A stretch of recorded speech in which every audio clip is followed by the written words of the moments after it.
जय हिंद दोस्तों, कहीं पर भी पैसा इन्वेस्ट करना होता है तो सबसे बढ़िया प्रचलित और सबसे सेफ इन्वेस्टमेंट का टूल आज भी एफडी यानी कि फिक्स डिपॉजिट बना हुआ है। दोस्तों एफडी में पैसा कराना या नहीं लगाना ये टोटली आपका डिसीजन है, लेकिन टैक्स के रूल आपको जान लेने बहुत जरूरी है। आपको पता होगा जब भी आप एफडी करवाते हैं तो आपको ब्याज मिलता है और ये ब्याज आपकी इनकम होती है, ये आपकी स्लैब रेट के हिसाब से टैक्सेबल हो जाता है, इसके ऊपर आपका टैक्स भी कटता है। दोस्तों टैक्स भरना अलग चीज है और टैक्स कटना अलग चीज है। टैक्स कटना होता है टीडीएस यानी कि टैक्स डिडक्टेड एट सोर्स। आपने बैंक में एफडी कराई है तो एक सर्टेन लिमिट से ज्यादा आपका ब्याज मिलेगा तो आपका टैक्स काट लेंगे वो बैंक वाले पहले ही। तो आज इस वीडियो में हम आपको बताने वाले हैं, अगर 2026 में आपने भी एफडी करवाने का मन बना लिया है और आप चाहते हैं कि बैंक की तरफ से आपका कोई भी टैक्स या टीडीएस ना काटा जाए तो बिल्कुल सही वीडियो पर आए हैं। 3 से 4 ऐसे तरीके दोस्तों आपको हम बताएंगे जिसके माध्यम से एफडी के ऊपर कटने वाले टैक्स यानी कि टीडीएस से आप भी बच सकते हैं। तो देर ना करते हुए चलिए दोस्तों वीडियो को स्टार्ट करते हैं। जी हाँ दोस्तों, अगर आपकी भी फिक्स डिपॉजिट है, एफडी है और आपको भी टेंशन हो रही है, चिंता हो रही है कि आपका भी टैक्स काट लिया जाएगा यानी कि TDS tax deducted at source. Source का मतलब जहां से आपको कमाई आ रही है वहीं पर ही आपका टैक्स काट लिया जाएगा। तो दोस्तों 2026 के अंदर कुछ ऐसी टिप्स और ट्रिक्स बताने वाले हैं, आपका टीडीएस नहीं काटा जाने वाला है। सबसे पहले हम डिस्कस कर लेते हैं कि ये टीडीएस होता क्या है। दोस्तों टीडीएस की फुल फॉर्म आपको पता लग गई, टैक्स डिडक्टेड एट सोर्स। आपका टैक्स काट लिया जाएगा जहां से आपको मिल रही है, means from where you are getting income. जहां से आपको इनकम आ रही है वहां पर जो पेयर होगा आपको इनकम देने वाला, क्योंकि दोस्तों इनकम टैक्स डिपार्टमेंट जो होता है ये हर एक जगह नहीं जा पाते हैं, तो इन्होंने ड्यूटीज लगा दी हैं अलग अलग संस्थाओं की कि आपका टीडीएस एक फिक्स परसेंटेज से काट लिया जाएगा, उसके बाद में ही आपको कुछ अमाउंट है दी जाएगी। फॉर एग्जाम्पल मान लीजिए 1 लाख रुपए का दोस्तों आपको एफडी का ब्याज मिलना है, तो अगर 10% का रेट यहाँ पे टीडीएस काटने का है तो 10,000 रुपए काटकर 90,000 रुपए आपकी एफडी में जमा होंगे। ये 10,000 रुपए का क्या होगा, ये आप ही के पैन कार्ड में इनकम टैक्स डिपार्टमेंट को जमा करवा दिए जाएंगे। इससे फिर क्या होता है दोस्तों, जब भी आपका टीडीएस काटा जाएगा तो इनकम टैक्स वालों को एआईएस, टीआईएस और 26 के अंदर पता लग जाएगा कि आप ये इनकम कमा रहे हैं, तो आपको उसको आईटीआर में दिखाना पड़ेगा। मतलब आप टैक्स की चोरी अब नहीं कर पाएंगे। और ये साल जो भी आपका टीडीएस कटता है, टैक्स देना होता है दोस्तों, जो इनकम टैक्स है वो फाइनेंशियल ईयर यानी कि वित्तीय वर्ष के हिसाब से चलता है। अब 1 अप्रैल 2025 से 31/3/2026 वाला जो साल है फाइनेंशियल ईयर 25-26 कहलाता है। कई बार इसको हम प्यार से असेसमेंट ईयर 26-27 भी बोलते हैं। तो सारी की सारी लिमिट्स टैक्स भरने की, आईटीआर भरने की, टीडीएस कटवाने की, ये आपको फाइनेंशियल ईयर वाइज देखनी होती है। तो जो फिक्स डिपॉजिट होता है, आपका पैसा एक फिक्स टाइम के लिए आपने डिपॉजिट कर दिया है। If you have invested amount in FD then you must earn interest. दोस्तों आपने एफडी करवाई मान लीजिए 1 लाख रुपए की और आपको 1 साल के बाद 10,000 रुपए का ब्याज मिला और बाद में आपको 1,10,000 रुपए मिल गए, तो 1,10,000 में से 1 लाख तो आपका खुद का पैसा है, जो आपकी इंटरेस्ट की इनकम है वही आपकी टैक्सेबल हो जाएगी। पहले क्या होता था, बहुत सारे लोग इस ब्याज को आईटीआर में नहीं दिखाते थे, लेकिन अब ऐसा ना हो इसको मेक श्योर करने के लिए अब सरकार ने ये टीडीएस इनकम टैक्स के अंदर एआईएस, टीआईएस का प्रावधान किया है। अब दोस्तों एफडी इंटरेस्ट टैक्सेबल होता है, ये आपको पता लग गया। एफडी पर जो ब्याज लगेगा उसके ऊपर आपको टैक्स देना होता है, लेकिन कितने % टैक्स है ये फिक्स नहीं होता है, क्योंकि ये डिपेंड करेगा स्लैब रेट के हिसाब से। हो सकता है आपको 0% भी टैक्स देना पड़े, हो सकता है आपको 30% भी टैक्स देना पड़े। मान लीजिए आप न्यू टैक्स रिजीम में जा रहे हैं, आपने सुना होगा 12 लाख रुपए तक इनकम टैक्स फ्री है, तो इस एफडी की इनकम और बाकी कोई भी नॉर्मल इनकम आपकी आ जाती है तो 12 लाख रुपए तक एक भी टैक्स नहीं देना है। और वहीं पर अगर आपकी इनकम 24 लाख से ज्यादा चली जाती है तो आपको हो सकता है इस एफडी पर 30% भी टैक्स देना पड़ जाए। एफडी पर जो टीडीएस है वो तो 10% फिक्स है, लेकिन जो टैक्स देना है वो आपकी अदर कितनी इनकम है, कौन से टैक्स रिजाइम में जा रहे हो उस पर डिपेंड करेगा। तो दोस्तों हमने आपको बताया एफडी के ऊपर टैक्स आपको अपने बाकी इनकम के हिसाब से देना होता है, लेकिन जो आपका टीडीएस जो कटता है ये फिक्स रेट से कटता है। अगर आपका ब्याज पूरे साल के अंदर एक बैंक में, एक फाइनेंशियल ईयर में, एक पैन कार्ड में 50,000 रुपए से ज्यादा चला गया और दोस्तों आपकी उम्र क्या है, 60 साल से कम है, क्योंकि आप सीनियर सिटीजन नहीं है, तो वो बैंक हो या पोस्ट ऑफिस हो, कोऑपरेटिव सोसाइटी हो, आपका 10% का टीडीएस काट लेगी और वो सारी अमाउंट पर काटेगी। मान लीजिए आपको 55,000 रुपए का ब्याज मिला है, तो ऐसा नहीं है कि 50,000 से ऊपर वाले पे टोटल अमाउंट पर 10% का टीडीएस काट लिया जाएगा। अगर आपने पैन कार्ड दिया है तो, अगर आप गलती से पैन कार्ड देना भूल गए हैं या आपका पैन कार्ड आधार कार्ड से लिंक नहीं है तो 10% की जगह आपका 20% टीडीएस काटा जाएगा दोस्तों, और ये टीडीएस आपका वापस भी नहीं आएगा। तो मेक श्योर करें कभी भी आप एफडी करवाएं तो वहां पे आप अपना पैन नंबर देना सुनिश्चित सुनिश्चित करें। अगर आप एक सीनियर सिटीजन है, पूरी लाइफ देश के लिए काम किया है, तो आपको भी कुछ यहाँ पे एक्स्ट्रा बेनिफिट दिया जाता है। यहाँ पर सीनियर सिटीजन को 50,000 की जगह 1 लाख रुपए तक एक बैंक में एक फाइनेंशियल ईयर में एक पैन कार्ड के अंदर अगर ब्याज इससे ज्यादा मिल जाता है तो 10% का टीडीएस काटा जाएगा। सेम पैन कार्ड नहीं है, आधार कार्ड से या लिंक नहीं है, तो 10 की जगह 20% टीडीएस काट लिया जाएगा और ये कटा हुआ टीडीएस आपका वापस भी नहीं आएगा। तो ये जो टीडीएस है, अलग अलग सेक्शन होते हैं। टीडीएस एक तरह से एडवांस टैक्स होता है। उस बैंक वाले की जिम्मेदारी लगा दी है कि आप किसी भी व्यक्ति का इनकम देने से पहले उसका टैक्स काट ले। सेक्शन 194A के अंदर काटा जाता है। अब एक व्यक्ति था जिसका 60,000 रुपए का पूरे साल में एफडी का ब्याज आया और उसकी उम्र 60 साल से कम थी, तो 10% के हिसाब से 6,000 रुपए उसका टैक्स काट करके ये सरकार को जमा करा दिया जाएगा। लेकिन आप ही के पैन कार्ड में आपकी इनकम 60,000 मानी जाएगी, लेकिन आपको मिलेंगे 54,000 रुपए, क्योंकि आपका 6,000 रुपए आप ही का टैक्स था, आप ही के इनकम टैक्स डिपार्टमेंट में वो जमा हो चुका है। तो इस तरह से ये टीडीएस काम करता है। तो दोस्तों, टीडीएस की जो लिमिट होती है मैंने आपको बता दी, बैंक वाइज होती है। हर एक बैंक की अलग अलग लिमिट है। एसबीआई अपना टीडीएस काटेगा, पीएनबी अपना काटेगा, एचडीएफसी अपना काटेगा। इन बैंक वालों को आपस में एक दूसरे से कोई सूचना नहीं होती है। और पैन कार्ड वाइज होता है दोस्तों, हस्बैंड, वाइफ, डॉटर, सन, मदर, फादर, ये सारे के सारे अलग अलग होते हैं, तो इनका पैन कार्ड भी अलग है, तो इन सभी की अलग लिमिट होगी। और फाइनेंशियल ईयर मान लीजिए 1 अप्रैल 25 से लेकर के 31/3/26 को कोई लिमिट पूरी हो गई, फिर अगले साल से आपकी फिर लिमिट मिल जाएगी 50,000 या सीनियर सिटीजन के 1 लाख रुपए से ज्यादा एफडी पर ब्याज मिलता है तो आपका टीडीएस काटा जाने वाला है। अब दोस्तों क्या करना है आपको, अगर टीडीएस नहीं कटवाना चाहते हो तो मैंने बताया था पर बैंक की आपकी लिमिट है, तो ट्राई करें एफडी कराने का एक से ज्यादा बैंक के अंदर। दोस्तों मान लीजिए आपने वहां पे इतना ब्याज प्राप्त करना है, आप कैलकुलेशन कर सकते हैं क्योंकि परसेंटेज आपको पहले ही बता दिया जाएगा। एक साल के अंदर 50,000 से ज्यादा का ब्याज ना मिले, सीनियर सिटीजन हो तो 1 लाख से ज्यादा का ब्याज ना मिले।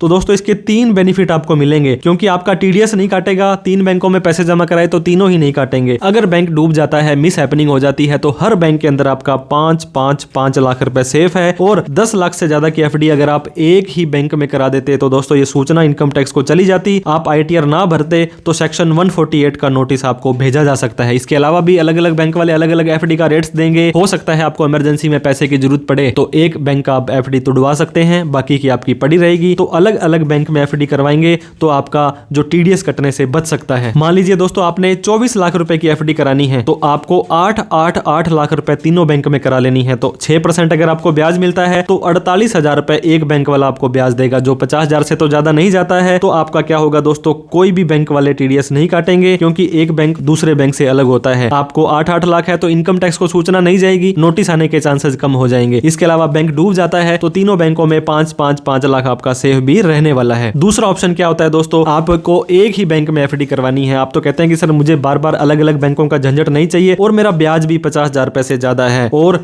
आपकी ओवरऑल इनकम जो होती है ना दोस्तों, 5 तरह से एक इनकम व्यक्ति कमाता है, सैलरी की इनकम, रेंट की इनकम, बिजनेस की इनकम, कैपिटल गेन और अदर सोर्स। तो क्या होगा, आपकी उम्र 60 साल से कम है और आप अगर ओल्ड टैक्स रिजीम में जाते हो तो आपकी इनकम 2.5 लाख रुपए तक है, न्यू टैक्स रिजीम में जाते हो तो 4 लाख रुपए तक इनकम आती है। तो दोस्तों एक जादुई फॉर्म होता है फॉर्म 15G। अगर आपकी इनकम 4 लाख रुपए से कम है न्यू टैक्स रिजीम में, तो ये इसका क्या मतलब है कि आपको आईटीआर भरने की जिम्मेदारी है ही नहीं। जब आपको आईटीआर ही नहीं भरनी तो बिना बात का टैक्स क्यों कटवाएंगे आप, फिर उसको वापस रिफंड लेते फिरेंगे। तो आप फॉर्म 15G दे सकते हैं। Form 15G non senior citizen का होता है जिनकी उम्र 60 साल से कम है। ये एक रिक्वेस्ट होती है नॉन डिडक्शन ऑफ टीडीएस की, मेरा टीडीएस ना काटा जाए। ये आप एफडी करवा रहे हैं जब तो कम से कम इसे दे दें, इसके बाद में भी आप कभी भी दे सकते हैं, क्योंकि आपका जो भी टीडीएस काटा जाता है दोस्तों ये क्वार्टरली काटा जाता है, हर 3 महीने बाद। तो आपको क्या करना है, हर फाइनेंशियल ईयर के स्टार्ट होने में अप्रैल के महीने में भी आपको दे देना है, क्योंकि कई बार बैंक वाले गलती से भूल जाते हैं। और अगर आपने 5 साल की एफडी करवा रखी है तो हर साल ये आपको फॉर्म 15G उस बैंक में दे देना है या उनको बोल देना है कि हमेशा के लिए मेरा ये अपडेट कर दीजिए। अब दोस्तों आप एक सीनियर सिटीजन है, आपकी उम्र है 60 साल से 80 साल तक या 80 साल से ज्यादा भी है, तो आप लोगों को पता होगा 1 लाख रुपए तक तो टीडीएस नहीं कटेगा, लेकिन 1 लाख से ज्यादा की आपकी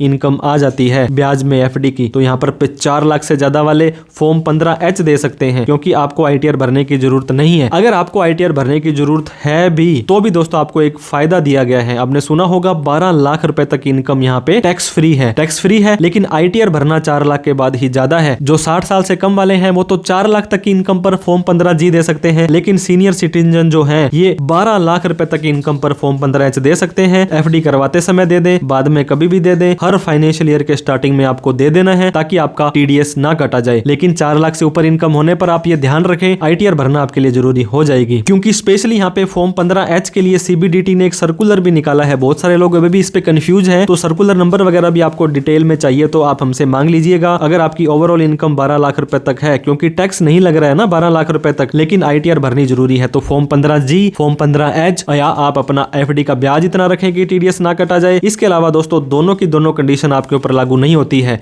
आपकी इनकम भी 4 लाख से ज्यादा है, आपको बैंक भी एक रखना है, फॉर्म 15GH भी नहीं देना है, और आपका ब्याज भी 50,000 रुपए या सीनियर सिटीजन 1 लाख से ज्यादा है। तो दोस्तों आप क्या करेंगे, आपकी इनकम ज्यादा है तो आपको ITR भरनी पड़ेगी, लेकिन आपकी ओल्ड रिजीम में ओवरऑल टैक्स जो है इनकम 5 लाख है या उससे कम है, न्यू टैक्स रिजीम में 12 लाख से कम है, तो आपको एक सीधा सा उपाय है दोस्तों, आप अपनी ITR भर करके इस TDS को रिफंड ले सकते हैं। मान लीजिए सर मेरी तो इनकम ज्यादा है, टैक्स बनेगा, तो इस टैक्स के अंदर आप इसे यूटिलाइज कर सकते हैं as a self assessment tax, as a advance tax. इसके अलावा एक और तरीका दोस्तों, एक घर के अंदर कम से कम 4 मेंबर, मान लीजिए हस्बैंड और वाइफ है, मदर और फादर है, डॉटर और सन है, तो क्या कर सकते हैं आप, फैमिली मेंबर की बाकी लोगों का पैन कार्ड यूज करके ये टैक्स प्लानिंग कर सकते हैं। आपको FD करनी है नॉन अर्निंग, मान लीजिए आपके फादर साहब हैं, वो सीनियर सिटीजन है, और सीनियर सिटीजन को आपको ये भी पता होगा आधे % का ज्यादा ब्याज भी मिलता है, साथ में उनको 12 लाख रुपए तक अलग टैक्स फ्री इनकम मिलती है। लेकिन आप अगर अपनी वाइफ के नाम या 18 साल से कम बच्चे के नाम ये पैसा डाल करके FD कराएंगे तो ये FD का ब्याज आप ही का माना जाएगा। आप अपनी HUF क्रिएट कर सकते हैं, माता पिता के नाम भी कर सकते हैं, ताकि उस लिमिट से ज्यादा वो ना जाए,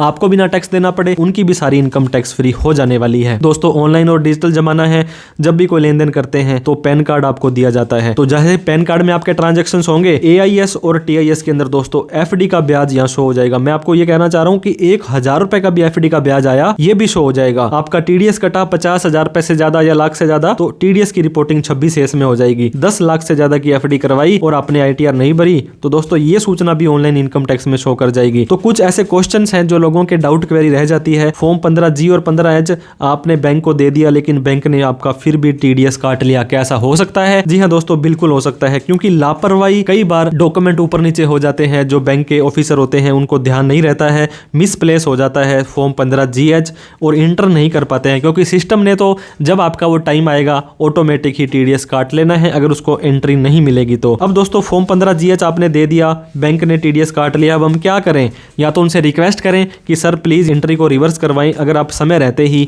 उसको वहां पे संपर्क कर लेंगे, नहीं तो क्या करना पड़ेगा, साल खत्म होने का वेट करना पड़ेगा, फिर दोस्तों आप इस TDS का रिफंड ले सकते हैं। पैन कार्ड नहीं दिया, हम आपको हर बार बताते हैं जब भी FD करवाएं पैन कार्ड दिया होना चाहिए, और पैन कार्ड आधार कार्ड से लिंक होना चाहिए, नहीं दिया अदरवाइज 20% का TDS काटा जाएगा दोस्तों। और पैन कार्ड नहीं है तो आपके पैन कार्ड में वो शो भी नहीं होगा, आप उसका रिफंड भी नहीं ले पाएंगे, और बाद में कोई एडजस्टमेंट नहीं होगा, आप बैंकों के चक्कर लगाते रह जाएंगे। तो पैन कार्ड हमेशा वहां पे अपडेट करवाएं। Form 15G 15H can not be given अगर आपकी इनकम बेसिक एग्जम्पशन लिमिट से ज्यादा है। मैंने आपको बता दिया 60 साल से कम वाला व्यक्ति जिसकी इनकम 4 लाख से ज्यादा है वो फॉर्म 15G नहीं दे सकता है, लेकिन फॉर्म 15H वालों के लिए, 60 साल से ज्यादा वालों के लिए 12 लाख रुपए तक की इनकम का बस यहाँ पे लिमिट जो है दे दी है। तो ये ध्यान रखें, 12 लाख रुपए तक फॉर्म 15H जमा कराया जा सकता है। कैसे चेक करें यह मेरा TDS कट गया है? दोस्तों इसके लिए फॉर्म 26AS आपको देखना पड़ेगा। जैसे आपका TDS जिस महीने में कटेगा उसके नेक्स्ट महीने की 7 तारीख तक उसको जमा करवा देंगे। फिर आपका जैसे ही क्वार्टर खत्म हो जाएगा, मान लीजिए जनवरी में आपका TDS कटा, तो जनवरी फरवरी मार्च के बाद अप्रैल मई के अंदर आपका ये TDS शो होगा। AIS TIS में भी ब्याज आपका शो हो जाएगा। टैक्स नीड टू पे आफ्टर FD टेन्योर। तो दोस्तों जैसे ही आपको फाइनेंशियल ईयर खत्म होता है, जितना भी ब्याज कमाया उसको दिखाना पड़ेगा। TDS जो है ये तो हर महीने आपका काटा जाएगा और अपडेट हो जाएगा हर 3 महीने बाद, लेकिन जो इंटरेस्ट आपने कमाया उसको आप अपनी ITR में दिखाएंगे। आपने 5 साल की FD करवा ली तो आप ये मत समझें कि 5 साल बाद ही आपको इसको ITR में दिखाना है या टैक्स देना है। हर साल आपने जितना भी ब्याज कमाया वो सारा का सारा ऑनलाइन शो होता रहेगा। FD करवाने पर क्या नोटिस भी आ सकता है, इसके ऊपर हमने डिटेल में वीडियो बना रखी है कि कब FD करवाने पर नोटिस आ सकता है। अगर आपने FD करवा ली 10 लाख रुपए से ज्यादा ऑनलाइन या 2 लाख रुपए से ज्यादा कैश में और आप अपनी ITR नहीं भरते हो, आपकी FD अगर 50 लाख रुपए तक की है तो फाइनेंशियल ईयर खत्म होने के 4 साल तक, FD 50 लाख से ज्यादा है तो फाइनेंशियल ईयर खत्म होने के 6 साल तक सेक्शन 148 में पहले तो आपको नॉन फाइलिंग का नोटिस दिया जाएगा कि आपने अपनी ITR क्यों नहीं भरी। फिर दोस्तों